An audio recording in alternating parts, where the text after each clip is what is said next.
What's up, Gearhead? So, nandito tayo ulit sa JT Auto Works and Auto Detailing. So, meron tayo ngayon dito ang dinidetail.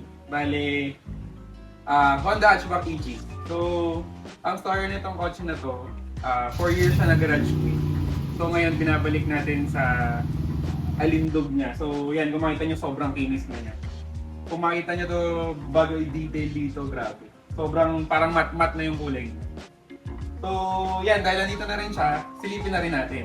So, yan, silipin natin. Silipin natin yung doon mo tayo sa loob.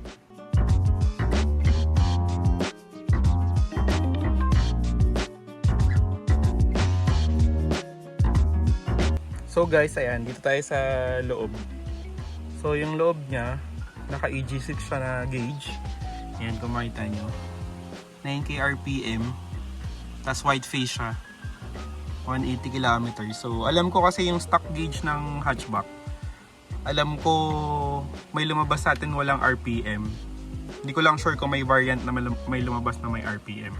Pero ito pang EG6 siya talaga. So, yan. Tapos, may mga switches din siya dito. Yan kung makita nyo. Sa fog lights, ito... Ano ba to? Rear wiper. Tapos, ito sunroof.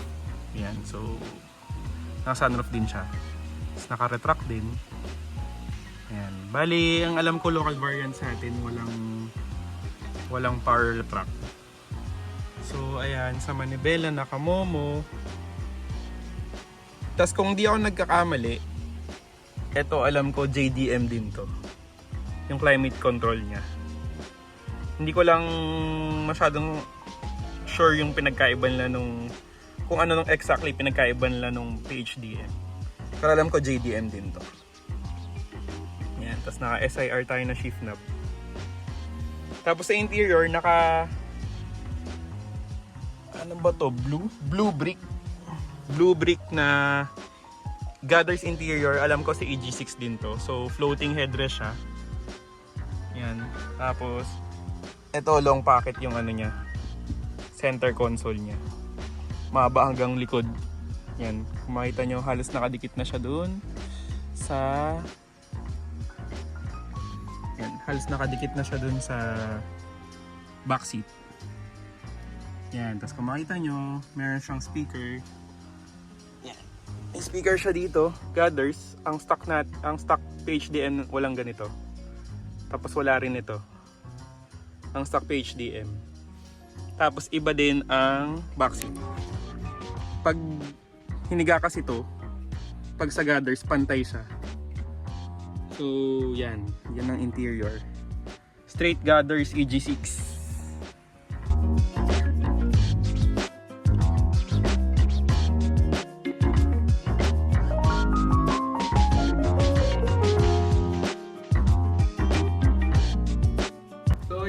Natin, naka 15 siya, 15 by 6.5 na Mugen R&R.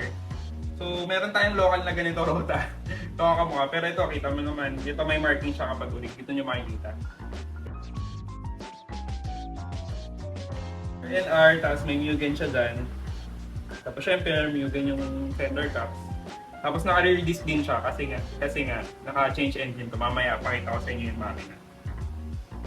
So, sa labas, halos stock EG lang siya. Naka-mags lang ng uri. Tapos naka-rear disc brake. The rest stock na. Kung di ako nagkakamali yung wing nito, stock. Kasi alam ko yung spoon medyo mahaba. Sa mga Honda boys dyan, comment nyo na lang. Hindi ko masyado kabisado yung Honda. So, yan. So, dito sa likod, naka-muffler siya. Naka-chambered. Hindi ko lang alam kung anong brand. Tapos, yung back glass niya may wiper. So, alam ko yung local, hindi ko sure kung may wiper din. Pero yung iba kasing nakikita ko wala eh. Kasi yung muffler niya, makita niyo yun pa. Kasi bumitaw yung sa gitna. Papahinang pa natin. So, samahan niyo ako bukas kapag tinihinang natin. Test drive din natin. So, doon tayo sa engine.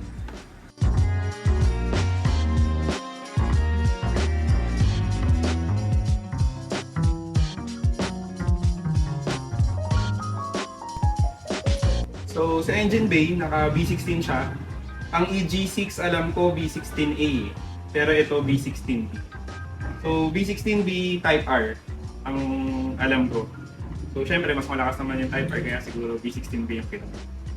So sa preno, naka double D. Syempre kasi upgraded engine. Tapos naka air intake, naka aluminum rod. So naka headers. Yan, yun ang karga ng kanya. So medyo busog din siya. So ayan, makita nyo dito, V16B siya. Tapos dito naka-coil oversteam pala siya. Siyempre para maganda rin yung handling. The next day. So guys, ayan, papunta ngayon tayo kay Jomar. Papahinan tayo ng muffler. Tapos mamaya, pakita ko sa inyo ikutan natin kasi nasa ceramic coating na to eh. Pero naambunan eh, kaya medyo nadumihan. Pero pakita ko sa inyo yung kintab. Iba yung kintab niya compared nung paint correction pa lang natin. So ngayon, kompleto na siya, na paint correction na siya, tsaka na ceramic coating. Mamaya ikutan natin. Balikan ko kayo.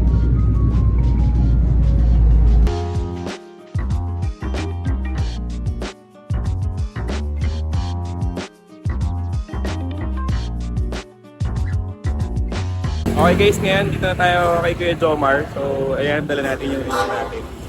Papahinang tayo ng muffler. Mamaya, pakita ko sa inyo yung gagawin. Yan.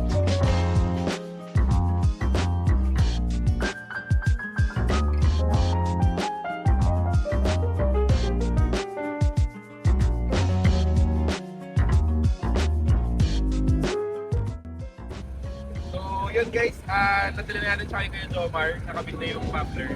Tapos, ayan, naka-ceramic coating na siya. Tara, ikutan natin, pakita ko sa inyo.